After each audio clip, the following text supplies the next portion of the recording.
Forever Young, the Kabbalah of Aging. Now,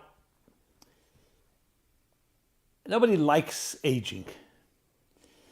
Human beings from the beginning of time and history have done everything possible to stunt the wrinkles, the mortality, whether the pharaohs of old, where they literally would bury their brides, make sure that when they died, their brides and their children and families would be buried with them. They were convinced that that was some secret to immortality. Or cryogenic freezing of our time, the search for the fountain of youth. It can take the form of the cosmetic industry of Botox and all that comes with that. We've been desperately always looking for ways, can we slow the aging process? We all know we're mortal. We all know that as we're born, we die at some point. Can that in any way be slowed down? Has anyone mastered it? I don't think so, not yet anyway.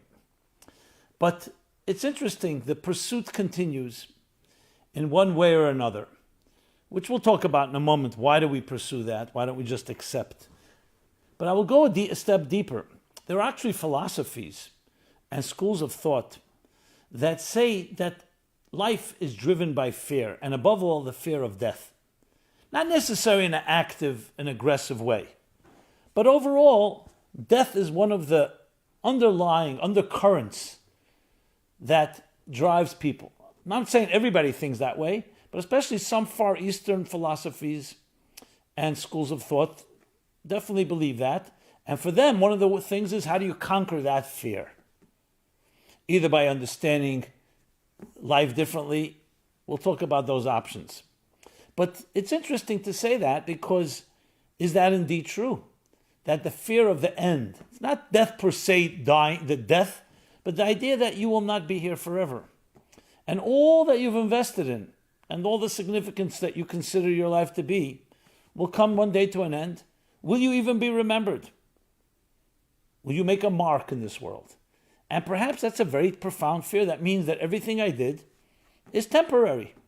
So at the end of the day, it's like, I don't want to call it a game, but it's like, okay, I went through the motions, I did my thing. And there are actually people, I've heard this from so many, who've told me, life, at the end of the day we die. What difference if I was a better person? I was not such a good person.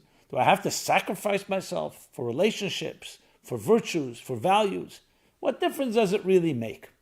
So it also creates a certain subtle, if not maybe even more than subtle, overt sense of resignation, fatalism, complacency, all those things that do not really lend themselves to cause a person to be driven, to be passionate. But we do see that we want to be driven, we want to be passionate, and we want to believe and feel that if I do an act right now, it will have an impact, not just now, but forever. So all this goes into the pot of the discussion. So what is it that we fear? It could very well be we fear the end, because it will demonstrate that even the beginning was never that necessary. You may recall back when we did the program on birth, the idea, are you really significant? Do you really matter? Not just to your friends and family, but on a cosmic level. If you were never born, would the world be different in any way? Are you indispensable? And if the answer is no, so then death just reflects and expresses that point. At the end of the day, you will see that you're dispensable. The cynics like to say that in certain tombstones, it says, here lies a man or a woman that thought they were indispensable. And in many ways, it also justifies our lack of productivity, or our lack of ambition, or our lack of success. We can say, hey, what difference does it make? So this person worked a lot harder than me, and where'd they end up? The same place I ended up. So I want to address that. And of course, it touches upon the very nature of what aging is all about and what life is really all about. So why do we try to slow down the process? Because as long as we're in the middle of the party, why stop it? Why should we turn into pumpkins at midnight in the Cinderella story? If we can stop it, if we can control our wrinkles, if we can control our cheeks, if we can control other parts of our body to look young and vibrant, it makes a person feel more confident, more self-esteem. People like me. I look impressive. Even though I'm 60, I look like I'm 30. Now, this is a compliment for people. And God bless everybody. But let me ask you this. How much is that built on superficiality? And what happens at some point where you can't stop the process? You're 90 years old.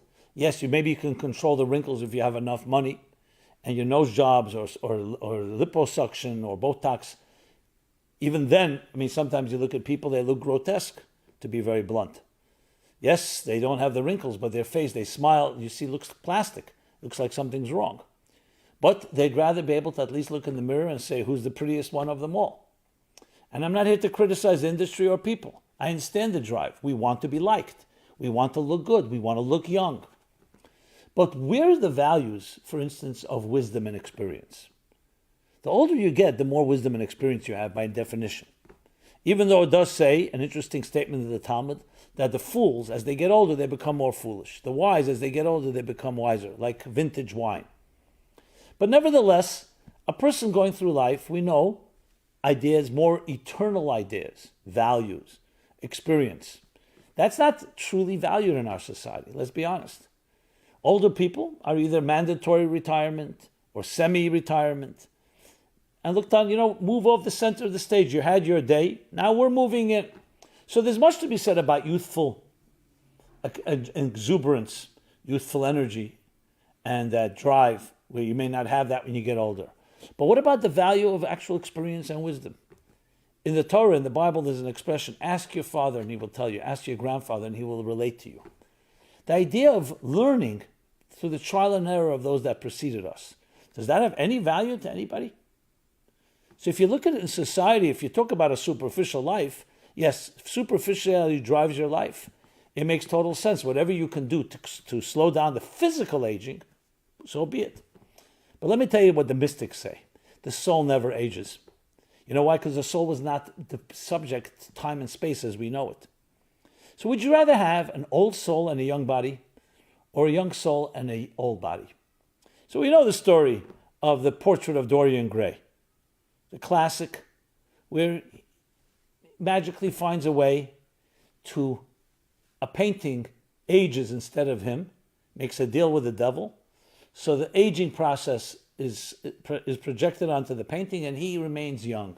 And as a result, he becomes a true hedonist, selfish narcissist, and all that comes with, finally, he's so curious to see what happened to his painting. In other words, what he really looks like. He goes up to the attic and sees it, and it's so ugly because all his crimes and all his wrinkles and everything came to bear this ugly old man, or dirty old man. He goes ahead and cuts the painting, and of course, in the process, the deal is broken, and he dies because the aging goes back to him, and the painting remains the young Dorian Gray. So, are we all ready to sell our souls in that fashion? Don't answer so quickly, because when push comes to shove, some people would do things that would be even appalling to ourselves. My point here is not to drive that point home. My point is to talk about another perspective, and that perspective is the soul. When you see soul matters as priority and the body as the vehicle to your soul, everything changes. Yes, a body should be beautiful. A body should be vibrant. A body should be full of zest and full of passion and full of energy. But it's at the end of the day a vehicle. It's a car filled with gas. Maybe it's a great car. Unfortunately, we live in a society that worships the body more than the soul. When the soul is who you are, and the soul does not age and does not die.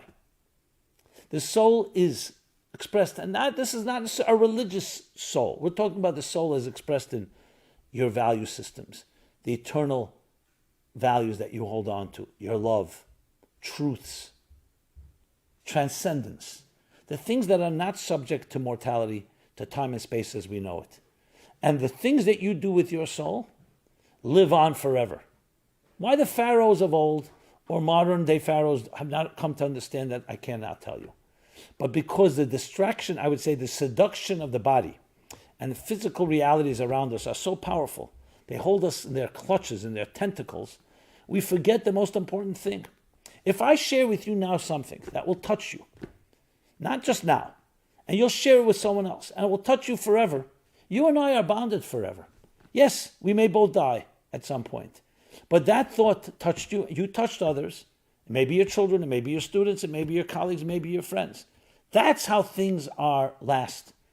Anything that lasts in history, the immortality in our lives, is always based on spiritual values, because spirit is not subject to the mortality of the body.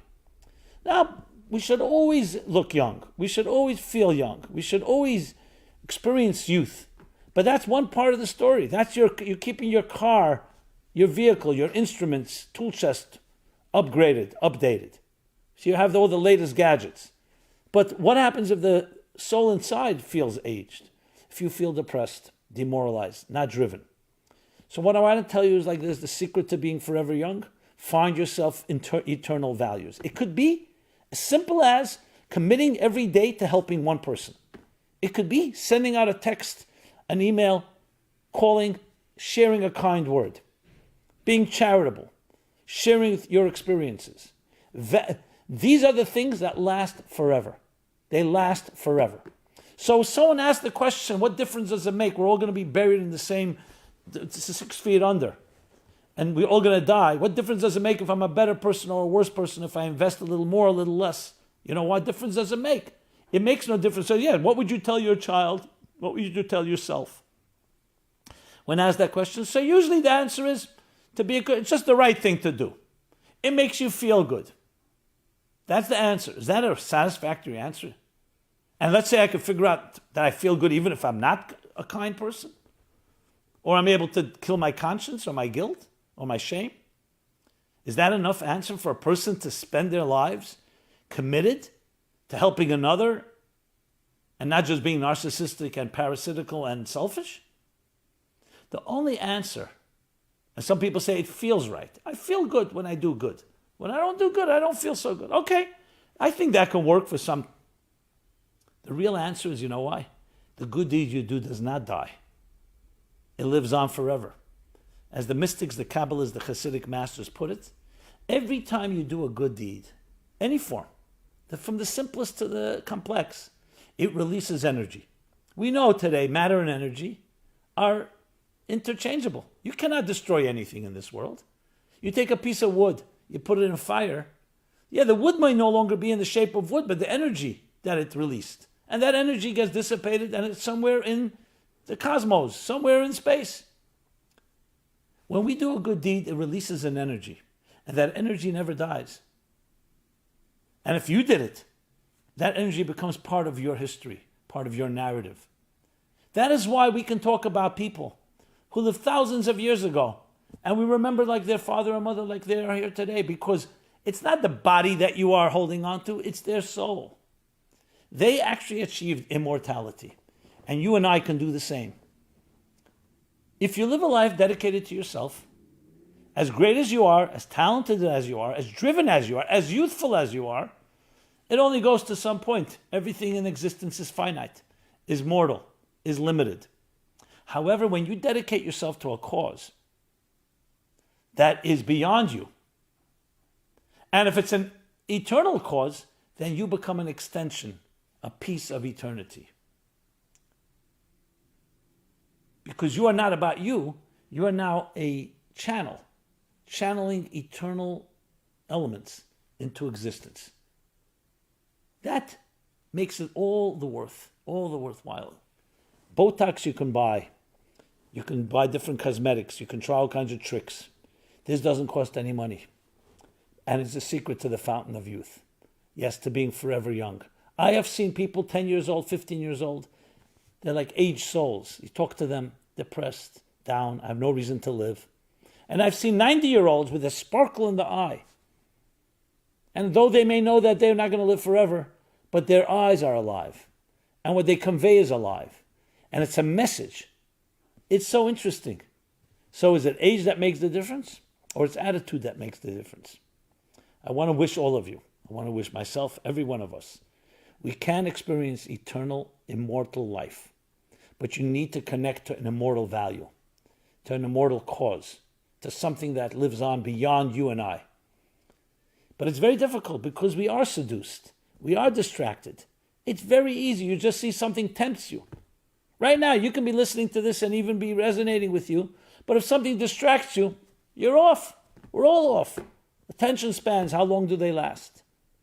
So that's the only request, that's the only price you have to pay, that you're ready to commit to something of that nature. It's not as difficult as you may think. And that is the Kabbalah of aging. Because what you're doing is revealing the spiritual energy that you contain. And I'll tell you something more. When you do something of that nature, something kind, when you're virtuous, when you so-called give up your own selfish, immediate pleasure for some greater cause, it affects even the immediate. It affects even your body. There's something you see about people, they have that spunk. They may be older physically, but you see something about them. There's a certain vibrancy that continues on. And unfortunately, very often you don't see that even in younger people. Why is there a vibrancy? Because what's controlling their lives is their spirit, is their values, is their beliefs, their vision. Their vision. This, my friends, is the secret to immortality. So I wish us all the ability to achieve exactly that. You have everything you need. You don't need to purchase anything. It's free. It's a soul beating right now inside of you, just asking for you to pay attention to it. Speak to it. Let it speak to you. Nurture it. It will nurture you in return. And it comes down to finding something that's not about you. Do something not about yourself, and you become the greatest person possible. Isn't that an interesting paradox? Simon Jacobson here, Meaningful Live, every Sunday, 3 p.m. Eastern Time. But this can be seen anywhere in the world. It will be archived. Share it, like it. It's on all the platforms. It's always an honor, a great honor. I don't know all of you. You see me, I don't see you yet. I'm sure there'll be technology. But we know each other soulfully, and that's where you really want to have that knowledge. That's where we connect, intersect. So it's a great honor, and it's a great pleasure. I don't find anything greater than being able to cross-pollinate in that way. Share, like, as I said, give me your feedback, thoughts, ideas. Everyone have a wonderful day. Stay healthy, stay strong. We will get through this pandemic. And one of the key ways is to connect to your soul. Your soul needs you, and you need it. Be well, my friends. Thank you so much.